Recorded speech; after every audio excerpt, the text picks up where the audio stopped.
Alright, hello, ladies and gentlemen. This is Paul here, bringing you yet another game of StarCraft 2. Today, alongside with my good buddy Senix. How are you doing today, man? I'm doing fantastic. How are you, Paul?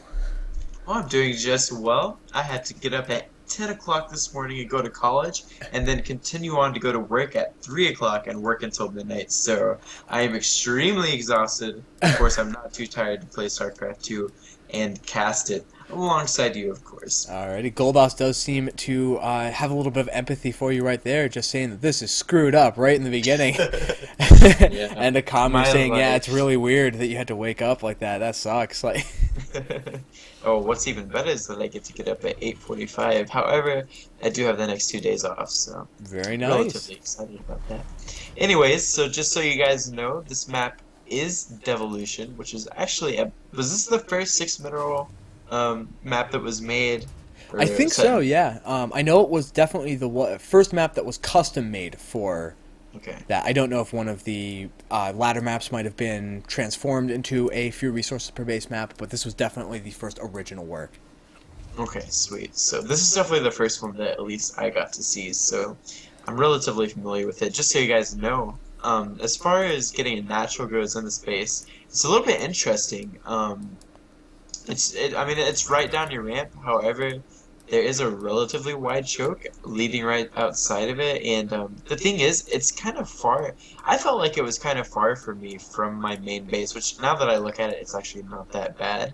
But I don't know, there's just something about it that made me feel like it was kind of a riskier natural to take than what I'm used to. Maybe it's just a lack of high ground for the natural. I don't know, maybe you can kind of comment on that? It really depends on what race you're playing. I do think that in Terran versus Terran, it won't necessarily be the hardest Sure. to Yeah. defend. I'm honestly really waiting for the time when, do you see the high ground that's right outside of both, like, kind of third natural bases type thing? That Uh, has the backdoor rocks into the third right next to it? I'm looking. I really wish I Uh, could ping it. It's kind of like the SCVs, if you go right directly south of them, there's a high ground right there. uh, are you talking which base are you going from? Right now I'm going for the south base. Anyway, Oh, there's a nice anyways, little yeah, high I ground see. position right I there got you. that I got I haven't seen really utilized to what I think the fullest effectiveness could be. Because I think that in terms of attacking your opponent, if you were to drop siege tanks right there, you could deny the you. third, much Yeah, like you could deny the natural an old lost temple. Ultimately, yeah, I you don't know if definitely. that might cause balance problems or not. We will just have to see. Though we do see the first kind of differences in between what the players are doing right now. A barracks that went down with a reactor already on the way. So maybe some early marine pressure coming from Goldas? Yeah, he may in fact go for possibly even a bunker rush or something like that if he can get enough Marines to outmass his purple opponent. Of course, it does look like Akamu is going for a bunker, so he's not going to be too worried about any kind of early pressure. And actually, he's not going to try to outmass him on Marines. He's actually going for reactored Hellions here. Yes, So indeed. that will, of course, toast up a ton of Marines, but like I said, that bunker is there, will provide an excellent job of defense. And unless our blue Terran player goes for a starport and does a drop, he's really not going to be able to do too much as far as getting into his opponent's base goes. He might have to worry about a run by though, just because, as you were saying, this is a relatively wide choke. It can This definitely is be true. walled off in time, but it's something that you have to pay a lot of attention to. It's not one of the narrower chokes that will just kind of wall itself off as you happen to build buildings across it. You need to make a concerted effort to make that work. So we do see that the reactored Hellions aren't coming out immediately though. He's finishing up just a couple of more Marines and actually an incredibly early stim pack on the way from Akamu. He Oh wow. immediately went with the tech lab and is trying to use it to get himself a very early tech and upgrade advantage. Yeah, I'm not entirely sure what he's going to be going for. Obviously, it's most likely bio. I mean, he's got two Raxes. One of them obviously is Stimpack, so there's a good chance that he'll go for Marine Marauder. I feel like that would be effective, especially if his opponent goes for Mech. Of course, if his opponent goes for Mass Marines, Marine Marauder versus Mass Marine tank is actually not too effective. Simply because Marines do more damage than a Marauder would do. So at least two. What is it? The Marauders do limited damage against light, whereas they're better against heavy units, right? Yeah, they deal bonus damage against armored type Yeah, units, whereas they deal just their normal amount of damage right. against a light unit or any other kind, really. Yeah, so it does look like we do have a little bit of an attack coming from our blue Terran player. Of course, this is the opening that he has gone for with the build that he has chosen.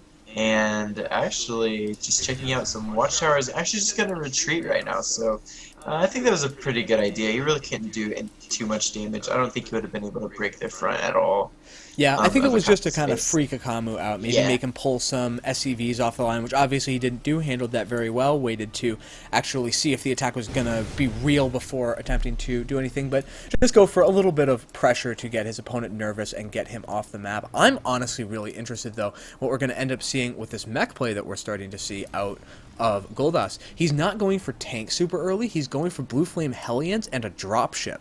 So this is either going to be really just heavy harassment or perhaps a full mech play. And there's been a lot of talk on few resources per base, just forums and threads. Is mech still viable? Because it's so gas heavy and it right. needs a critical mass of units to kind of make the death ball. So I really want to see Yeah. how can Goldas make this work. Yeah, and I mean, as we saw from the last match, Guldas is the one who won, so perhaps he's the better player. I don't know if he is really, so if he is, he can possibly make mech work. However, Akamu is going for the right build, like I said, and it does look like we have a little bit of a clash going on right now. One Hellion getting taken out right there, and Guldas, of course, is going to be forced to retreat.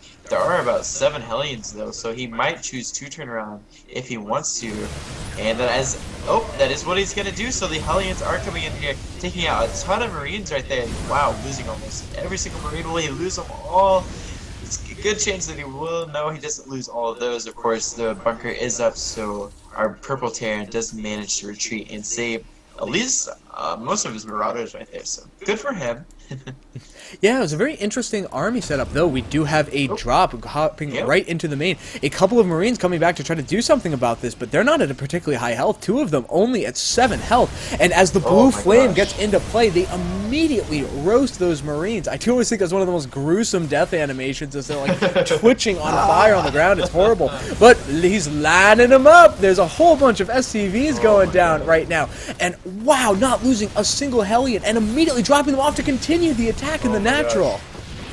Excellent micro there from our blue Terran player, and he currently has killed 12 workers already, so doing such a good job.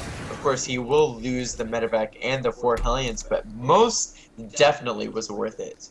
Yeah, though, as we look at the units tab, it's only 34 SCVs for Akamu against the 38 of Guldas. So he definitely invested a lot in making that attack work and really only equalized it. He's not like he's actually ahead right now. As we see, the command center is already done for Akamu, whereas the command center has only just been started for Guldas, and he's been hard supply blocked for a long time. The micro that he was doing to make that attack work definitely costing him a macro advantage.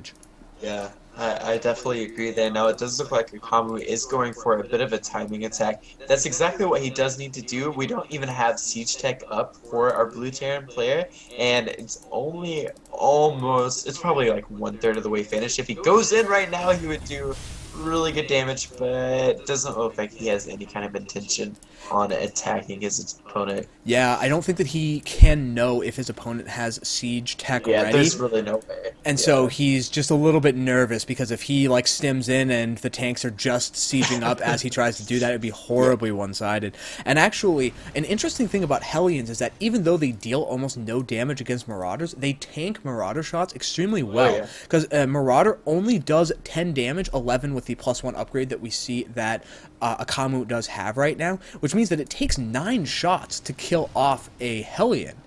Which means, and a Hellion only being 100 minerals means this just takes a long time for the Hellion wall in front of the tanks to be cleared out. Yeah, most definitely. Now, it does look like Guldas is moving across the map. He does have a relatively good-sized army with about 4 tanks. Of course, he cannot get caught out of position here. His tanks are unsieged, and, oh, will he siege? No, just kind of moving around here.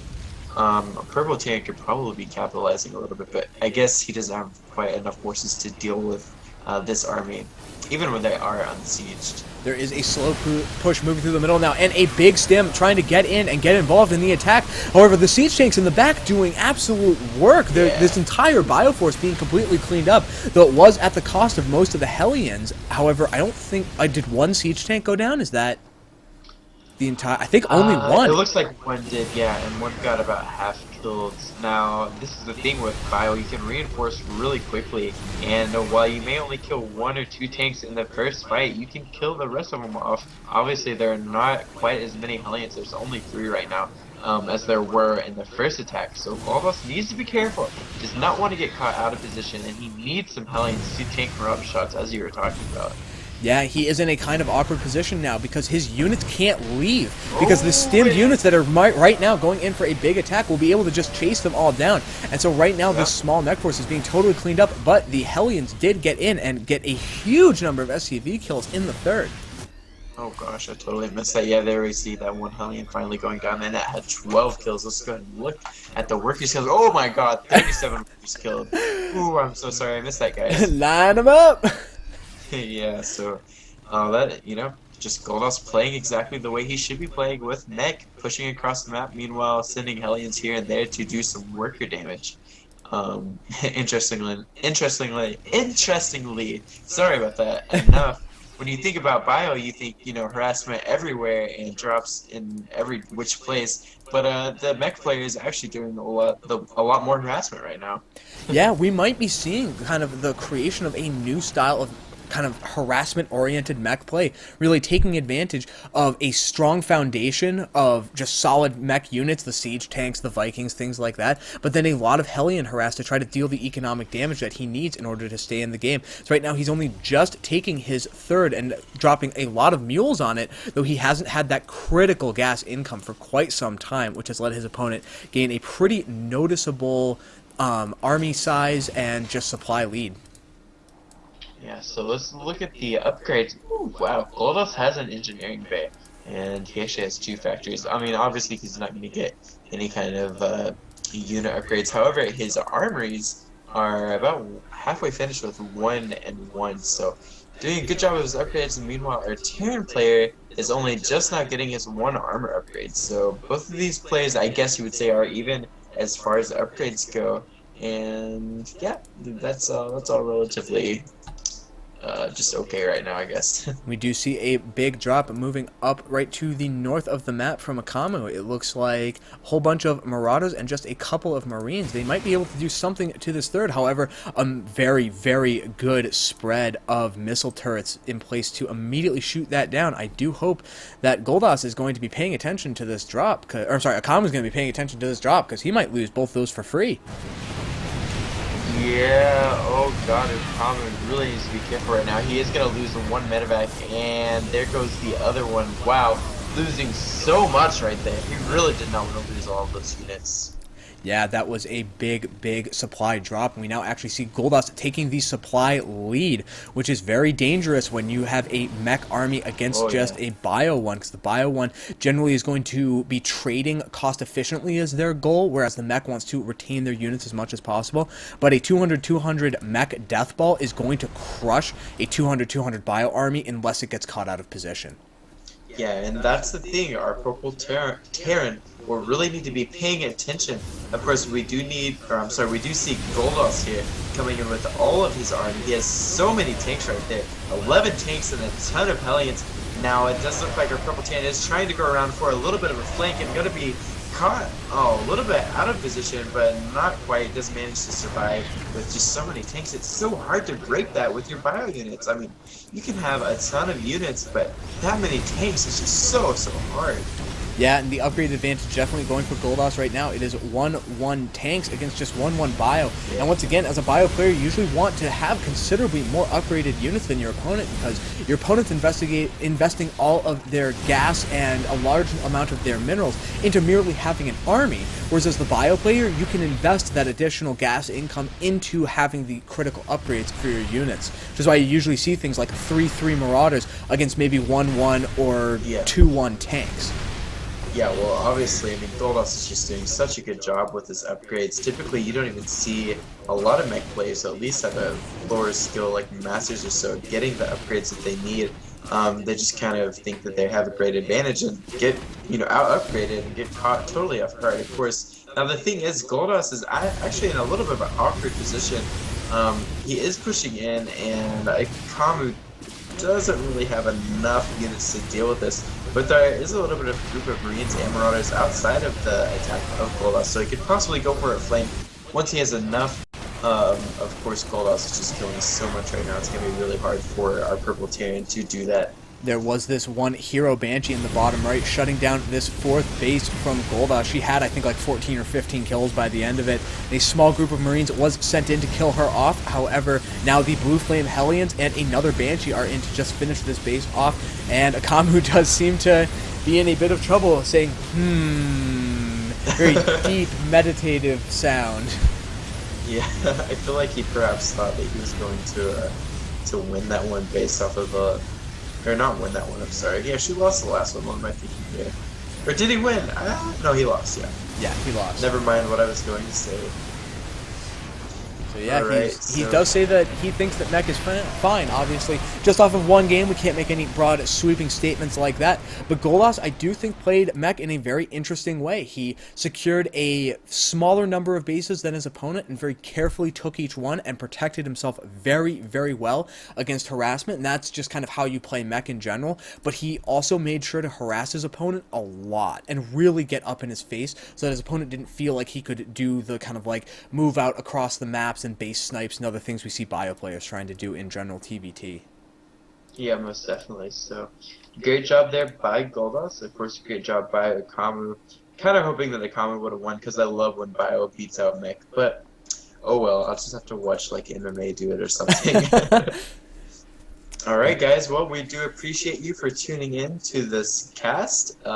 This is Pool here. You can always check my YouTube out and my Twitch out. YouTube.com/PoolSC and Twitch.tv/PoolSC. Where can they find you, Cynics? You can find me at Twitter now, actually. I finally made a Twitter account. I have a single follower. We should do something about that. All of these skeezy porn websites keep like following me on Twitter. It's so weird. But no, I have one legitimate follower, some other random StarCraft dude. But my Twitter is WiseOldSenex, just like my YouTube, www.youtube.com/WiseOldSenex. Alright, thanks guys for tuning in, and we'll see you at the tournament.